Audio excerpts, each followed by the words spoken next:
Sleeping Beauty been out? 26 minutes. How can anybody sleep like that? Well, looks like you'll need to wake him up. Southjet 227. Get everybody strapped in tight.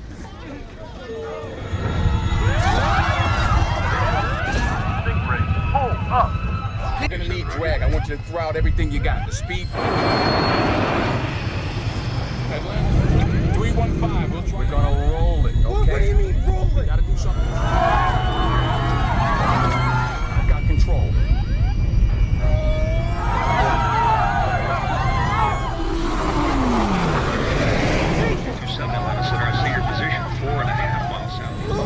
Jesus, we're inverted now! Evan, we're coming back around. Margaret, I wanted you to hit full. Speed brakes! Flaps full? Flaps full! We're losing the left engine! Let go. We're losing power in the right! Are we gliding? We lost our power!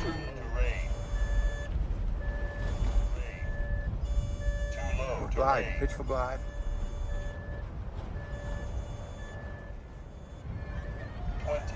Race. 10. Race for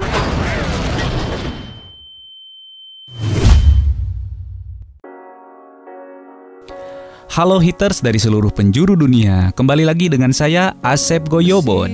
Gimana kabarnya? Semoga kalian dalam keadaan sehat walafiat. Amin.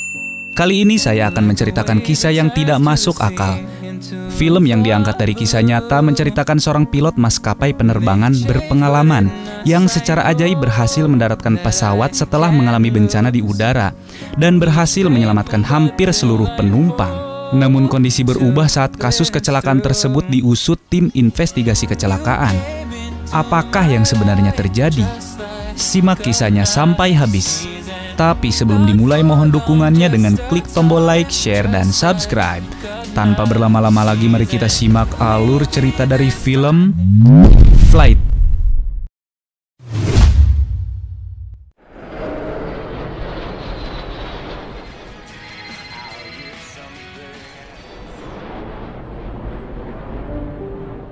Dikisahkan seorang pilot bernama Whip Whittaker berada di sebuah kamar hotel dengan seorang wanita, yaitu kekasihnya bernama Katrina yang diketahui menjadi pramugari dan bekerja bersama dengannya. Di saat itu juga Whip menerima panggilan telepon dari seorang wanita yaitu mantan istrinya yang bernama Deanna meminta sejumlah uang untuk biaya sekolah anaknya. Dari sini kita mengetahui bahwa Kapten Whip adalah seorang duda beranak satu. That's great. You called me 7 o'clock and wanted him to go to private school, not me. Does he even want to go to the fucking school? Katrina memberitahu Whip agar bersiap-siap karena jam 9 mereka ada jadwal penerbangan ke Atlanta dan yang tak diduga sebelum dia berangkat ternyata Whip kecanduan narkoboy sejenis bubuk terigu putih yang dia hisap di atas meja.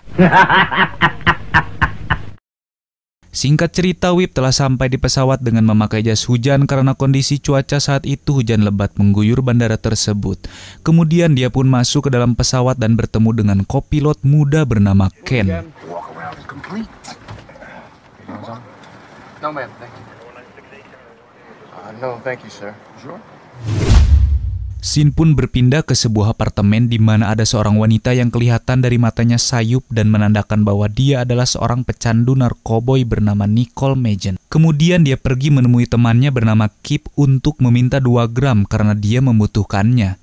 Namun tak semudah itu Ferguson, Kip pun menawarkan pekerjaan kepadanya syuting film mantap-mantap untuk membayar narkoboy tersebut. Dia pun memanggil sang sutradara untuk mengarahkan alur cerita yang akan dibuat. Lalu Nicole menolaknya karena yang dia inginkan hanyalah barang tersebut. Slow down. Hey, I'm sorry, all right? We're tweaked. Okay, I'm sorry. Come on. What's going on with you? I thought you were clean. What a big deal. You're gonna take some stills for me or something. This is the Taliban, okay?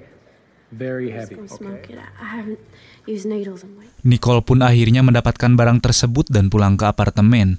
Namun dia dikejutkan oleh laki-laki bernama Fran yang telah berada di dalam kamarnya. Dan pria tersebut adalah pemilik dari apartemen berinisiatif untuk menagih tagihan karena Nicole sudah nunggak beberapa bulan. I have your rent. I will bring it down to you, okay? No, bring that money down when you shower together. Dengan sedikit kesal, Nicole melemparkan tasnya ke atas meja dan tersengaja menyenggol sebuah kotak yang berisi suntikan. Dia pun tergoda untuk memakainya meskipun Kip telah melarangnya karena barang tersebut sangatlah kuat.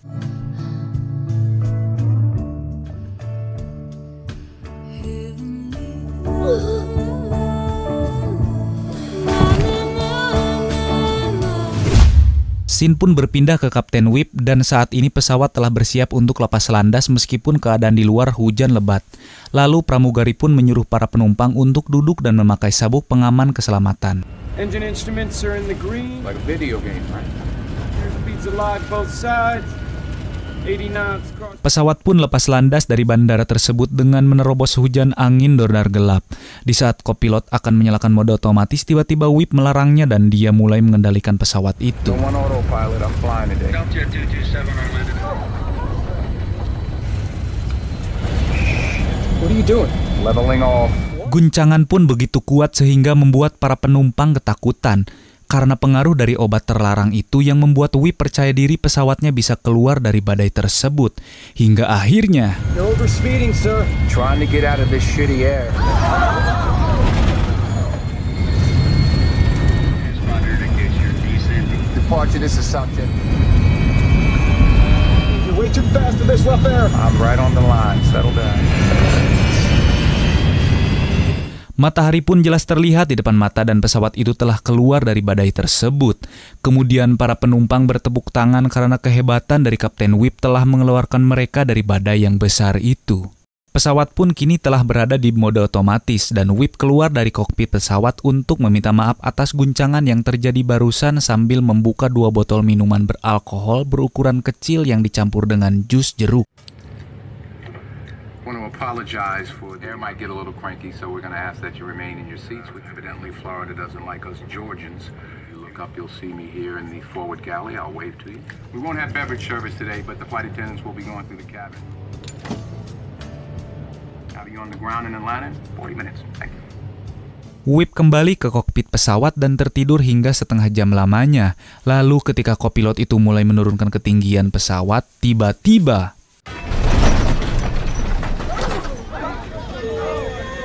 Ladies and gentlemen. The elevator feels really stiff, sir. All right, don't force it. Pesawat itu tidak bisa dikendalikan sama sekali dan menukik tajam dikarenakan kehilangan hidrolik dan kendali gerak. Kemudian Whip yang tenang mulai melakukan komunikasi ke pusat kendali untuk melaporkan kerusakan pesawat itu dan melakukan serangkaian prosedur untuk melambatkan pesawat. I have no control on my side. No control at all, sir. Southjet 227 on the backup and pitch control. Kemudian Whip menyuruh Ken untuk pindah ke mode manual namun usahanya gagal dan pesawat pun masih dalam keadaan menukik tajam. Lalu Whip menyuruh Margaret untuk menarik tuas mode manualnya yang berada di kursi. Calm down, calm down. Get strapped into the jump seat there. I need you to do We're at 15,000. right there next to my seat. It says manual control. You see it? Jet 227 Atlanta.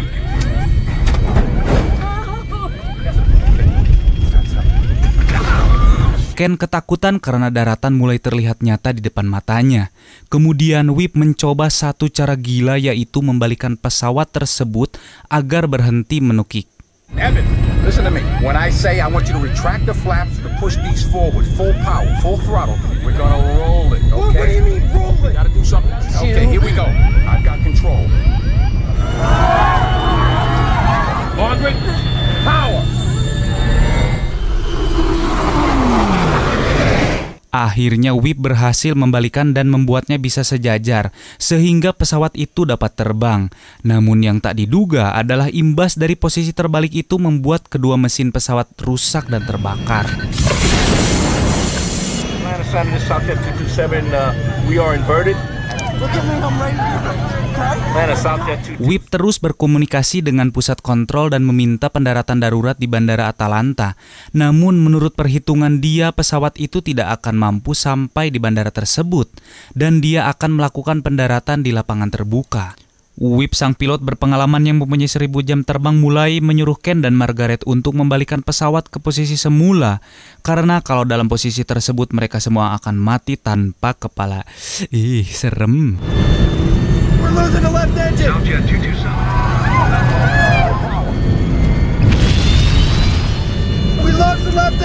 Let roll. Pesawat pun akhirnya kembali ke posisi semula meskipun kedua mesin tersebut sebentar lagi akan meledak. Namun karena perhitungan matang, Whip membuat pesawat itu sejajar dan melayang dengan bebas. Hingga akhirnya... Glide. Pitch for glide. For impact.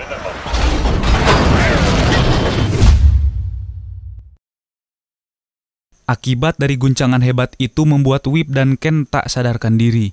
Sementara itu para penumpang mulai dievakuasi oleh warga setempat dan petugas pemadam kebakaran untuk dilakukan pertolongan pertama.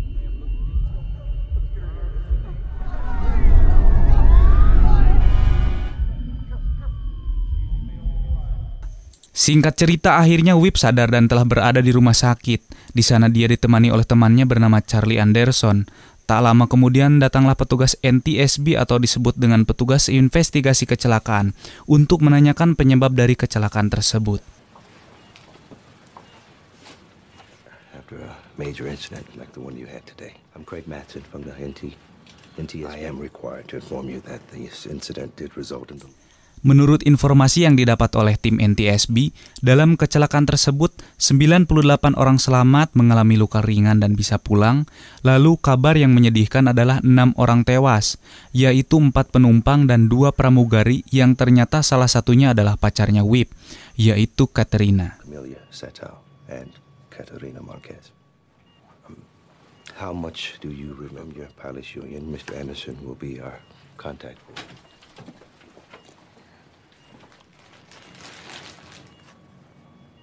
Singkat cerita, datanglah seorang pria berambut gondrong sambil membawa kantong Bob Marley masuk ke ruangan Whip.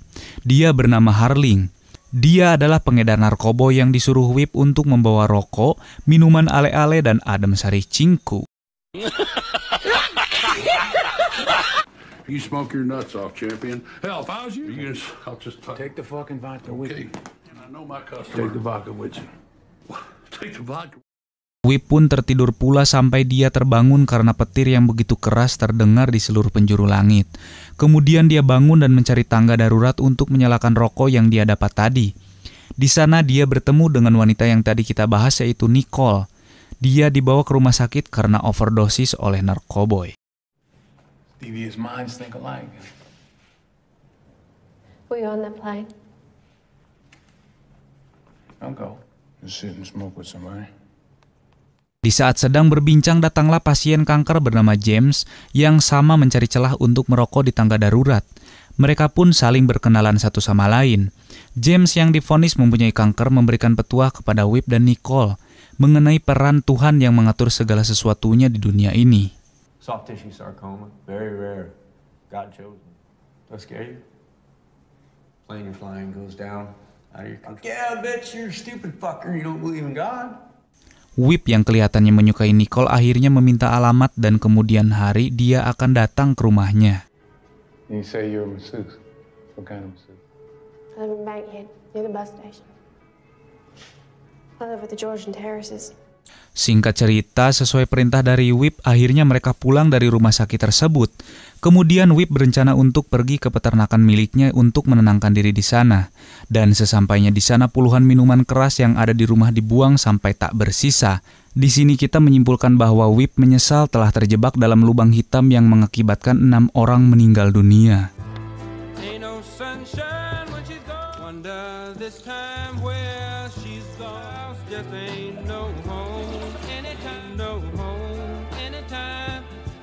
Charlie mencoba menghubungi Whip dan mengajaknya makan di salah satu restoran. Kemudian dia pun datang dan diperkenalkan dengan pengacara bernama Hugh Lang yang akan membantunya menangani kasus yang akan menghampirinya, yaitu mengendalikan pesawat dalam keadaan mabuk. Lang akan membantu dia dalam menangani kasus ini agar Whip terhindar dari hukuman seumur hidup.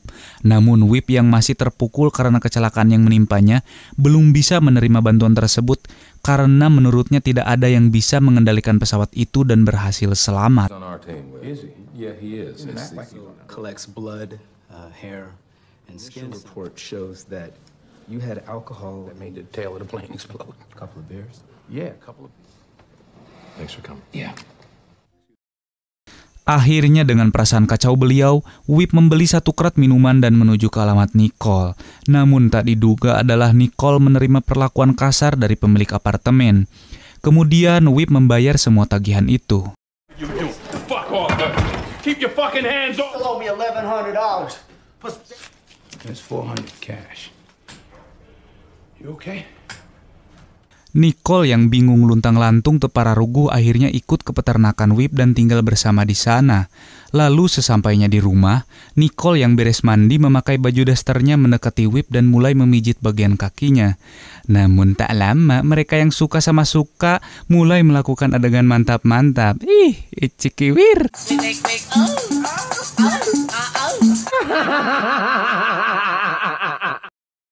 Singkat cerita, keesokan paginya Whip datang ke pemakaman 6 korban yang meninggal dunia.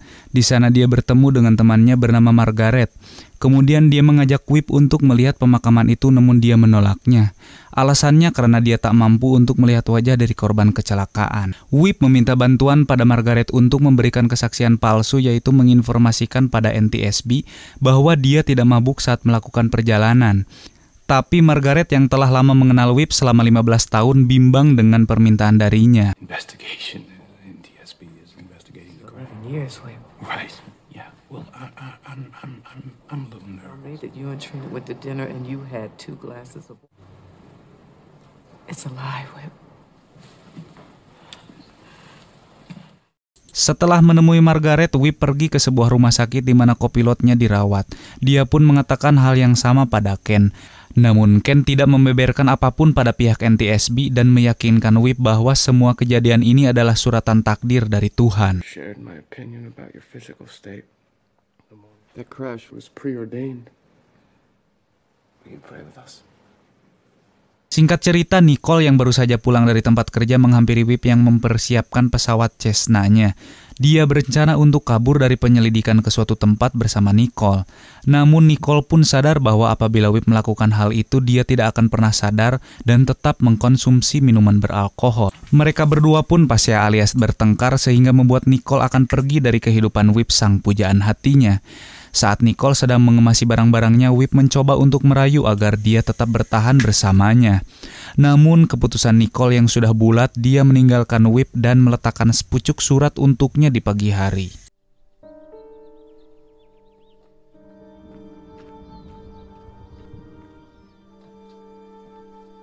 Singkat cerita, Whip dipanggil oleh Lang dan Charlie ke suatu tempat untuk membahas tentang sidangnya yang akan dihadapi 10 hari lagi. Lang mempunyai cara agar Whip lolos dari jeratan hukum yang akan dia dapatkan. Namun Whip tetap menunjukkan sikapnya, yaitu tidak ingin diatur oleh siapapun dan tanpa skill yang dia miliki mungkin saja semua penumpang termasuk dirinya akan mati. Kemudian Lang yang menjadi pengacaranya kecewa dan pergi meninggalkan mereka berdua. Don't kill yourself on my account, Hugh. I have no more moves, all right? It's all on you right now. Okay, Charlie, just get him to the church on time. Kemudian Whip datang ke sebuah rumah yang ternyata itu adalah tempat anak dan mantan istrinya tinggal. Dia datang dengan keadaan mabuk, kemudian bertemu dan memeluk anak sematawayangnya itu. Namun karena ketahuan mabuk, dia pun diusir oleh anaknya. Ketika berbalik badan, dia pun terkejut karena salah satu media mengikutinya sampai di sini. Give my family some room, please. Tell my story.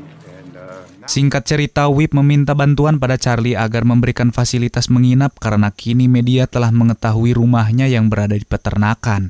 Charlie pun setuju asalkan dia bisa diajak bekerja sama dan berhenti untuk meminum alkohol. Drunk as a skunk. The news crew showed up. One guy. I was your defender and your apologist, but no. I won't. Whip kini telah berada di sebuah hotel dan diagendakan akan menghadiri sidang esok pagi. Dan entah kenapa dan dari mana minuman beralkohol telah berada di dalam kulkas yang membuat Tikoro Whip sedikit berdenyut ingin meminumnya. Meskipun dia sudah berjanji pada Charlie akan tetapi pecandu tetaplah pecandu karena minuman itu berada di sana. Singkat cerita, esok hari pun tiba. Charlie dan Lang datang ke hotel untuk menjemput Whip. Namun yang tak diduga adalah kamar yang acak-adut tak beraturan membuat mereka berdua geleng-geleng kepala karena pasti Whip mengkonsumsi alkohol lagi. Mereka berdua pun kebingungan dan panik menghadapi hal tersebut sehingga membuat Charlie akan membawanya ke rumah sakit. Namun Whip dengan polosnya menjawab, yaitu dia harus memanggil Harling, sang penjual narkoboy, agar dia menghisap sejenis tarigu yang dicampur masako agar kekuatannya dapat kembali. Iya. All in May. I'm on the list. With banana boats are coming. And I need a cocoa. Water. Now, Chief, you.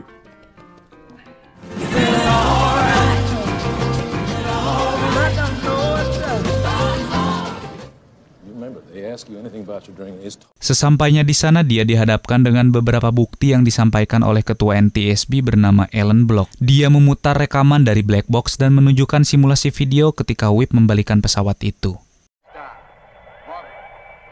Decision was made to invert the aircraft.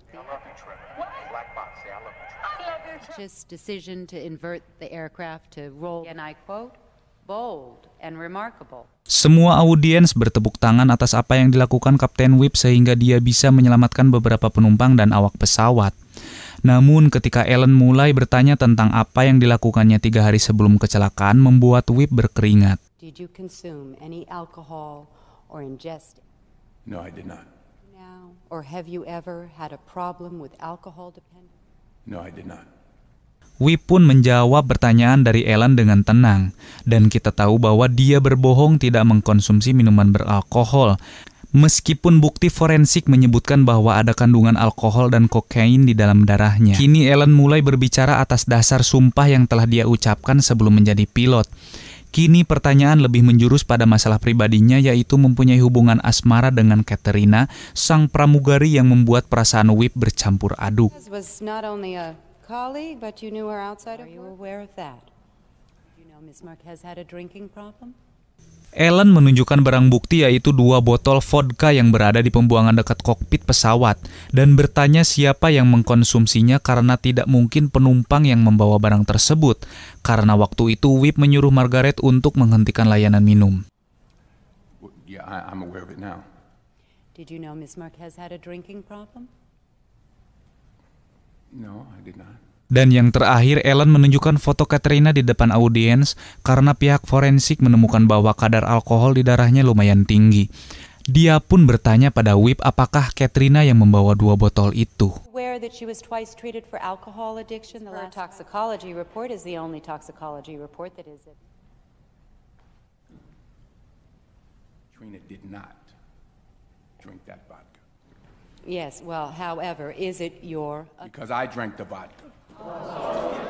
Karena tekanan yang begitu besarnya, Whip akhirnya mengakui bahwa 2 botol tersebut adalah miliknya, dan 3 hari sebelumnya dia mengkonsumsi minuman beralkohol dan narkoboy. Kapten Whip dinyatakan bersalah dan akan menerima hukuman 5 tahun penjara plus rehabilitasi agar dia terbebas dari alkohol dan narkoboy. I'm drunk now. Anyway. Drank all of those days. I drank.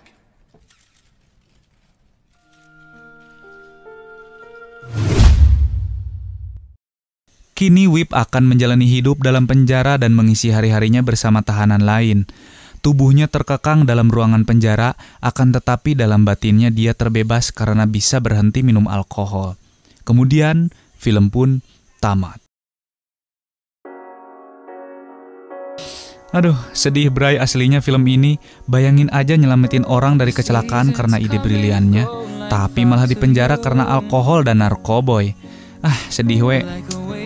Oke, hikmah yang dapat diambil dari film ini adalah nikmatilah masa muda kalian dengan hal-hal yang positif, karena kesempatan tidak datang untuk kedua kalinya. Belajarlah pada orang yang berpengalaman dengan sejuta masalah yang pernah dia hadapi, agar hidup kalian lebih bermakna dan terarah.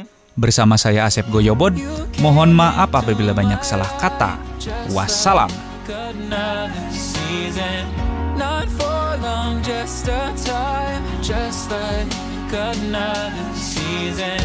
Maybe this time next year